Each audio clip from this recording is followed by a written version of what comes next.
উত্তৰ কৰিমগঞ্জ সমষ্টিৰ উমাপতি গাঁৱৰ পথৰ দুৰৱস্থাই জিয়াটো ভুগাইছে ৰাইজক। বিধায়ক কমলাক্ষ দে পুৰকায়স্থৰ বিৰুদ্ধে ক্ষোভ স্থানীয় ৰাইজৰ। সমষ্টিৰ ৰাইজৰ খবৰ নলৈ আন সমষ্টিত ব্যস্ত থকাৰ অভিযোগ বিধায়কগৰাকীৰ বিৰুদ্ধে। গাঁওখনৰ একমাত্ৰ পথৰ দুৰৱস্থাৰ বাবে নৰক যন্ত্ৰণা ভুগি অহা ৰাইজে বিধায়কগৰাকীৰ বিৰুদ্ধে উজাৰে ক্ষোভ।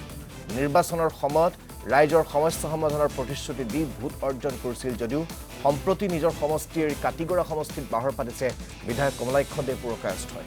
নিজ সমষ্টিৰ উন্নয়নৰ বাবে কোনো ব্যৱস্থা গ্ৰহণ নকৰাৰ অভিযোগ উত্থাপন হৈছে বিধায়কগৰাকীৰ বিৰুদ্ধে। এই রাস্তার অবস্থা যে দুরবস্থা এটা আজকের থেকে নয়, মানুষ অনেক দিন আগ থেকে এই রাস্তা নিয়ে ক্ষোভিত। উত্তর করিমগঞ্জের বিধায়ক থেকে আরম্ভ করে এমপি সবাইকে এটা নিয়ে দৃষ্টি আকর্ষণ করা হয়েছে। কতবার এই ম্যাটার নিয়ে ডিসি সাহেবের মানে তৎকালীন মৃদুল যাদব জেলা আয়ুক্ত থাকতে কতবার আমরা এই রাস্তা নিয়ে কথা বলেছি, দ্যাটস আনকাউন্টেবল। বাট সব থেকে মানে দুঃখজনক কথা হচ্ছে গিয়ে আজকে আমি এখানে নিজে পরিদর্শন, আমি পুরো যেতে পারিনি তাদের সাথে, আরও বাজে রাস্তা রয়েছে। আমি পরিদর্শন করে যেটা বুঝলাম, আজকে একটা বুড়ো মানুষ যদি অসুস্থ হয়, এই একজন বুড়ো ভদ্রমহিলা রয়েছেন, উনার যদি কোনো কিছু হয় কখনো, ওনাকে হসপিটাল নিতে ভগবান না করুক কিছু একটা দুর্ঘটনা ঘটে যেতে পারে।